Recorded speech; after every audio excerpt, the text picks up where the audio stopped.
Voilà, voilà et voilà. Très chers membres de cette très grande communauté congolaise, de partout dans le monde, bonsoir, bonjour, bon après-midi. Ça dépend bien sûr de l'heure à laquelle vous allez nous suivre. Nous, c'est John Matanda Chipama. Nous, c'est le président de cette très grande communauté congolaise. Aujourd'hui, il est le samedi 5 avril 2025. Il est exactement à ma montre 14h46 minutes. Nous sommes ici chez nous à Champagne, nous sommes ici chez nous à Illinois, nous sommes ici à côté de Chicago. Nous disons d'abord merci à Dieu qui a permis à ce que nous et vous, nous puissions être connectés. Nous disons merci à vous qui êtes connectés. Nous disons merci à vous qui serez connectés après. Aujourd'hui, nous allons parler seulement un sujet parce que c'est un sujet de la communauté, bien que ça ne s'est pas passé ici chez nous. C'est vrai que ça s'est passé à Beerstown, mais c'est quand même un compatriote qui est parti et nous allons juste essayer de passer nos condoléances et puis voilà. Et puis nous allons nous dire au revoir. Je le disais tantôt qu'aujourd'hui nous allons principalement parler d'un sujet. Je vais d'abord partager ces directs en disant merci à Dieu qui a permis à ce que nous et vous, nous puissions être connectés. Merci à vous qui êtes connectés. Merci à vous qui serez connectés. Voilà. Donc, Papa Elin Koulou, je crois que vous m'avez posé une question que je n'avais pas pu terminer de vous répondre. Et je, je vais peut-être dans ces directs vous répondre. Voilà. Voilà. Donc, je disais que nous allons parler principalement d'un sujet qui est celui de la disparition d'un de nos compatriotes qui nous a quittés à Beerstown. Si vous regardez, nous avons publié sur notre page, ça fait que nous l'avons publié l'autre fois, nous l'avons aussi publié aujourd'hui. Nous aurions bien voulu avoir un membre du comité directeur de Beerstown pour qu'il nous parle, ou bien un membre qui vit là-bas. Nous avons essayé avant d'être en direct, mais je crois que nous les aurons même prochainement. Voilà. Donc, je disais que nous allons parler uniquement d'un sujet. Laissez-moi partager ces directs et puis nous serons avec vous encore une fois de plus ensemble. Je voulais d'abord commencer par dire tous ceux qui font des mariages, les faux mariages, le mariage ou des green cards pour avoir de mariage des gens, le mariage, ils, euh, ils font des mariages pour avoir de bénéfices d'immigration. Il faudrait savoir que l'immigration américaine a changé de technique pour découvrir que les gens montaient.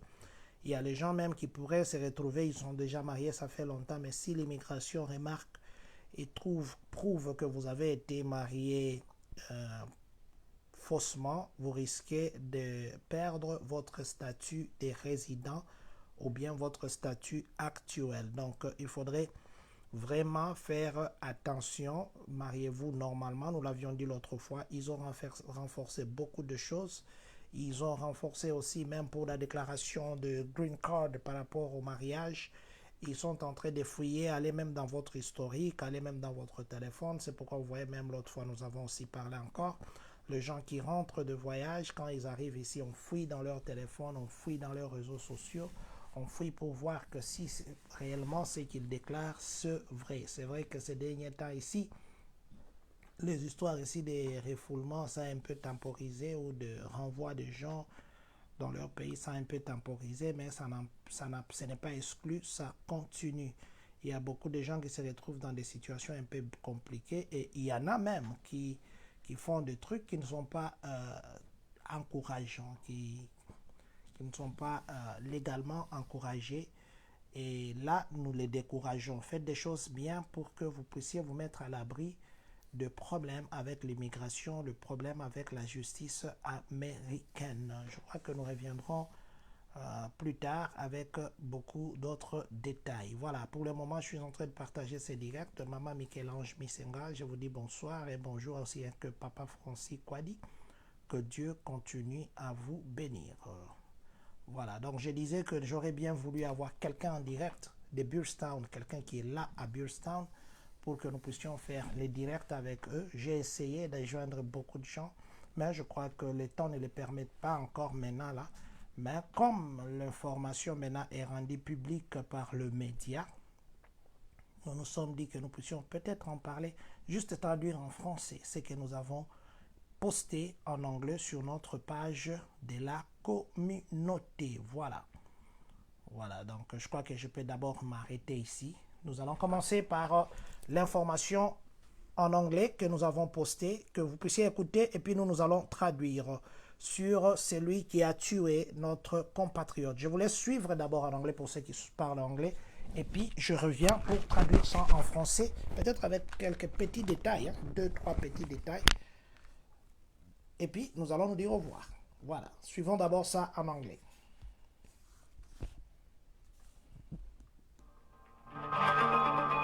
Jacksonville man arrested on murder charge in Beardstown death. Written by David C.L. Bauer. This article is being read by an automated voice, generated by Everlit. A Jacksonville man has been arrested in the March death of a Beardstown man, according to authorities. Benchy Kulout, 45, of Jacksonville, was arrested Thursday in Marion County, Indiana, on a first-degree murder charge, according to Illinois State Police. He was being held in the Marion County Jail pending extradition, according to jail records. Kulout has been charged in the death of Junior Ngoyi Kalungi, 37, of Beardstown. Beardstown police officers responding to a 911 call found Kalungi unresponsive about 7:45 p.m., March 24th at a residence in the 1200 block of State Street in Beardstown. He was pronounced dead at the scene, according to Cass County Sheriff Devron Orn, who also serves as coroner. A cause of death has not been released. Illinois State Police said in a statement that the agency was asked to investigate the death at the request of Beardstown Police. The findings in the investigation were presented to the Cass County State's Attorney, who issued an arrest warrant for Kulout, according to state police. Kulout had left Jacksonville and gone to Indiana. Residency records indicate he has ties to the central Indiana area.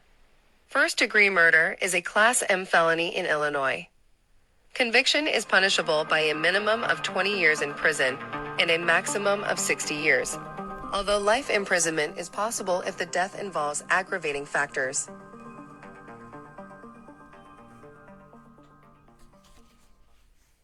Voilà, voilà, voilà. C'est de ça que nous allons parler. Je dis bonsoir à mon neveu qui me suit depuis Lubumbashi. Nous sommes au Congo. James Robert Chipama, James Norbert, merci beaucoup. Je te suis. Et plutôt, merci d'être connecté en ce moment depuis Lubumbashi où vous nous suivez. Que Dieu te bénisse, James. Je crois qu'on va parler en privé. Voilà. Nous sommes à Beardstown. Un compatriote trouvé mort. Un compatriote dans sa résidence, on est venu le trouver mort. C'est vrai, je disais tout à l'heure que je devais être en direct avec quelques membres du comité directeur de Beardstown. J'ai essayé de les atteindre. Depuis que cette situation a commencé, vous avez vu que nous avons simplement publié. Nous n'avons pas voulu parler de ça. Mais si nous voulons vraiment parler de ça aujourd'hui, c'est parce que quand nous avons publié, nous avons vu des gens nous appeler avec beaucoup de questions.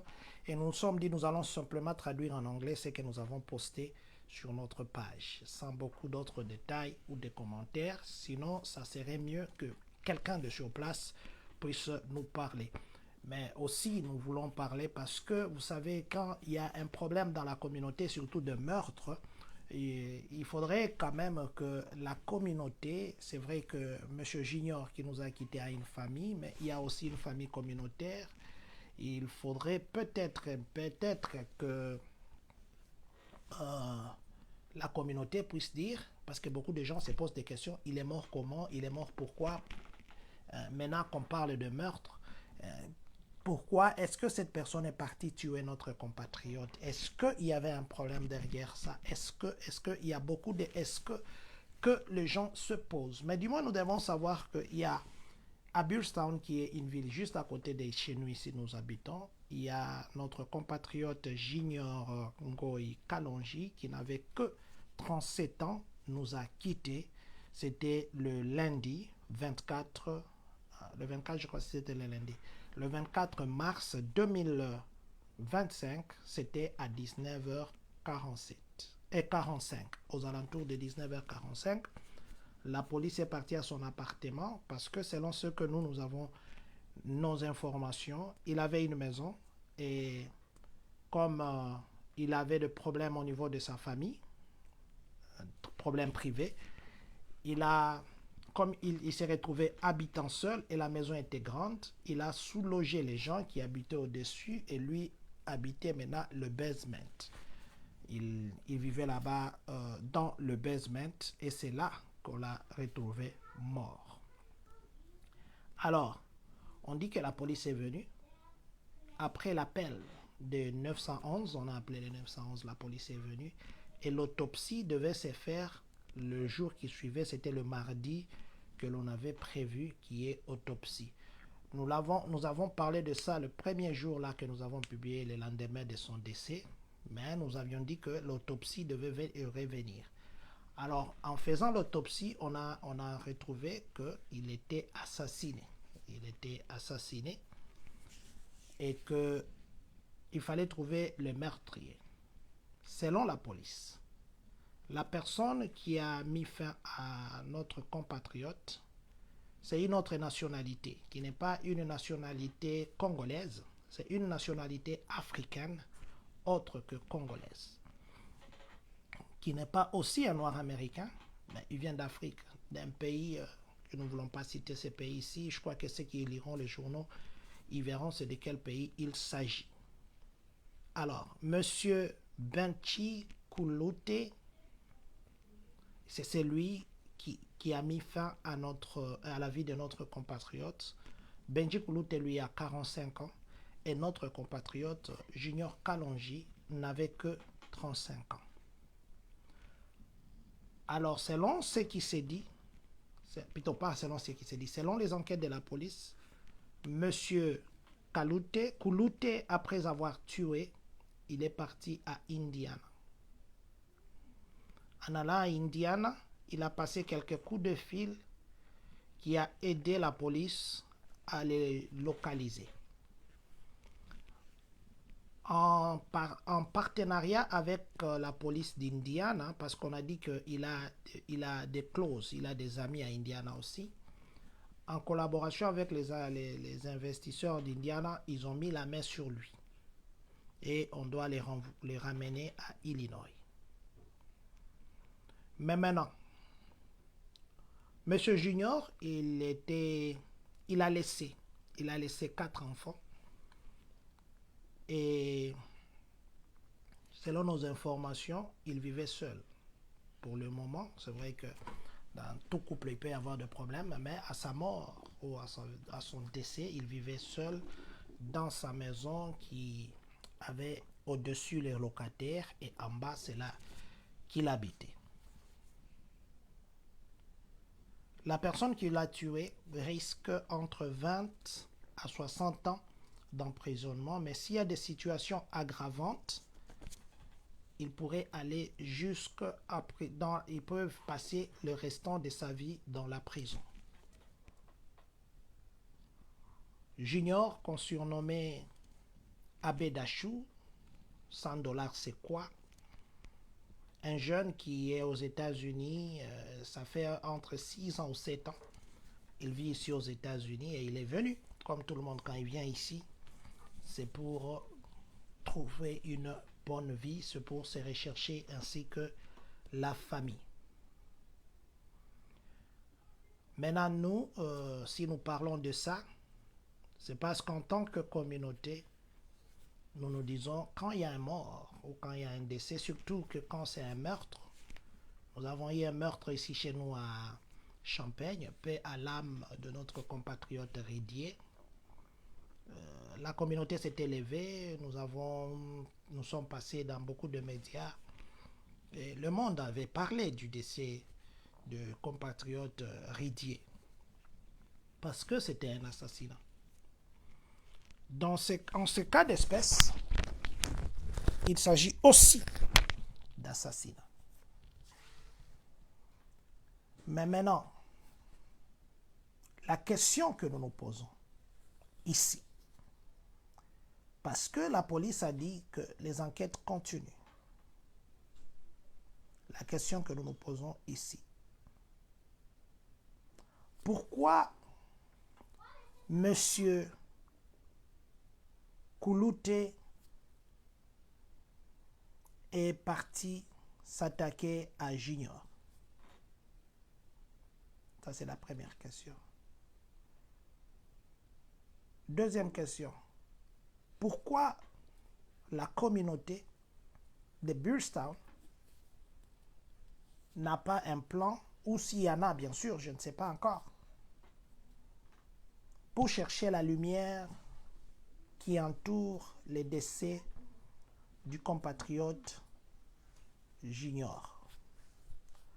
La troisième question. Est-ce que Junior connaissait le compatriote qui a mis fin à sa vie? Est-ce que les compatriotes qui a mis fin à la vie de Junior réclamaient quelque chose? Est-ce qu'il y avait un motif, quel que soit, peut-être qu'il y avait des problèmes ou je ne sais pas moi quoi? Est-ce qu'il y avait un motif fort qui peut amener quelqu'un jusqu'à aller mettre la vie d'une autre personne? Ce sont là les questions que nous, en tant que communauté, nous nous posons. Mais quelle que soit la raison, quelle que soit la cause, mais nous voyons le fait. Le fait qui est là, c'est quoi? Le compatriote Junior n'est plus en vie. Le compatriote Junior nous a quittés. Nous avons même appris qu'il était au Congo, qu'il était rentré. Nous avons même appris qu'il avait beaucoup d'ambition. Mais il est parti. C'est vrai qu'il y a de ces gens qui ont leur façon d'arranger des choses quand il y a des problèmes. En ce cas ici, on ne sait pas s'il y en avait. Mais ce que nous disons, quel que soit ce qu'il peut y avoir, mais mettre fin à une vie, ça c'est l'extrême. L'extrême qui n'est pas une culture de gens qui vivent en Afrique centrale, précisément les Congolais. Il n'y a pas la culture là de mettre fin à la vie de quelqu'un. Et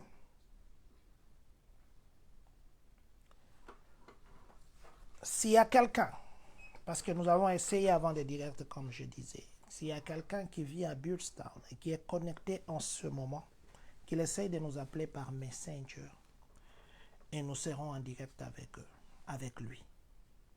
Moi, je viens demander ici que la communauté de Beardstown, Junior a une famille biologique, mais il a aussi une famille communautaire, il a aussi une famille professionnelle. On m'a dit que Junior travaillait à Dat Food. Junior travaillait à Dat Food à Beardstown.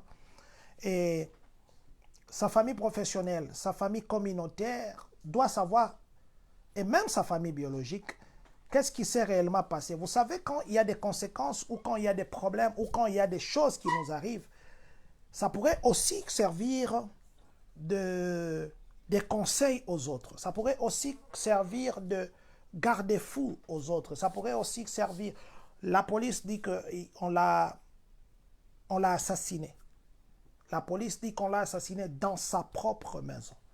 La police dit que son assassin est parti de Beardstown parce que lui habite à Jacksonville. Jacksonville et Beardstown, c'est à côté. Donc, il a quitté d'abord Jacksonville chez lui pour venir à Beardstown. De Beardstown, quand il a fait son forfait, il est parti à Indiana. Or, Indiana et Jacksonville, je ne pense pas que c'est moins de 2 heures.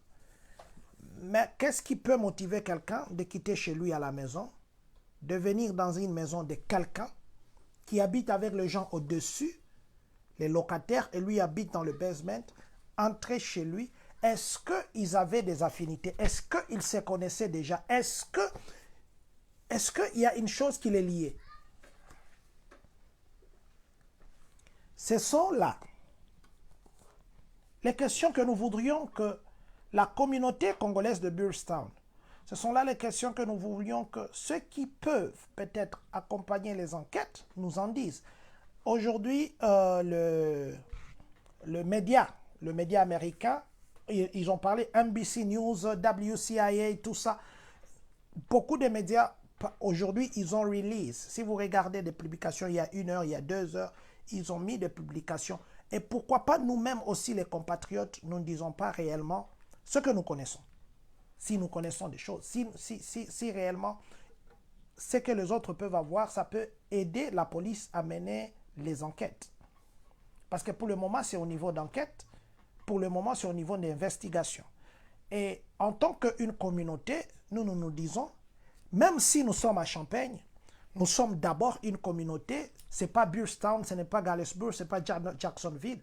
Nous identifions en tant qu'une communauté. Aujourd'hui, par exemple, il y avait une réunion d'ambassade là qui cherche à réunir toutes les communautés congolaises autour d'une table.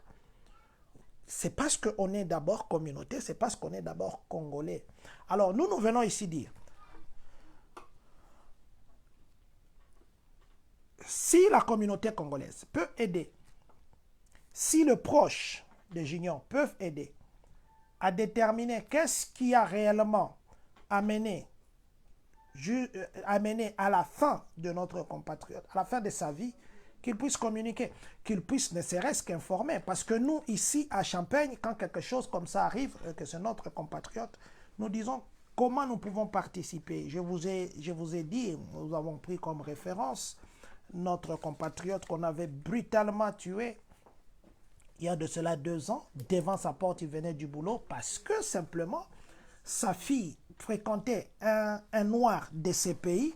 Et ce noir-là, le papa avait trouvé que ce n'était pas son gendre futur.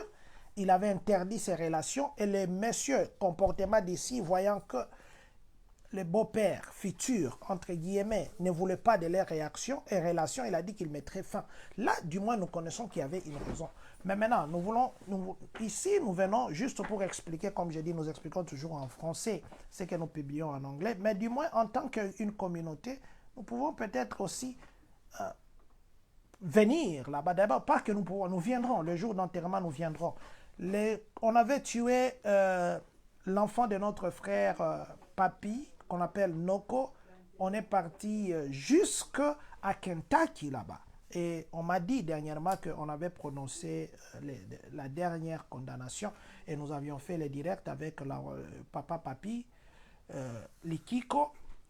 Et il nous avait expliqué, l'enfant passé, on l'a tué dans la voiture et c'était leur voisin qui avait tué. Là, du moins, on avait vu qu'il y avait aussi une cause, une raison de ces décès. Mais maintenant, c'est comme si notre frère Junior, depuis qu'il est parti, il y a un silence, il y a un flou, il y a un silence. Il y a un silence. Communauté, nous venons ici.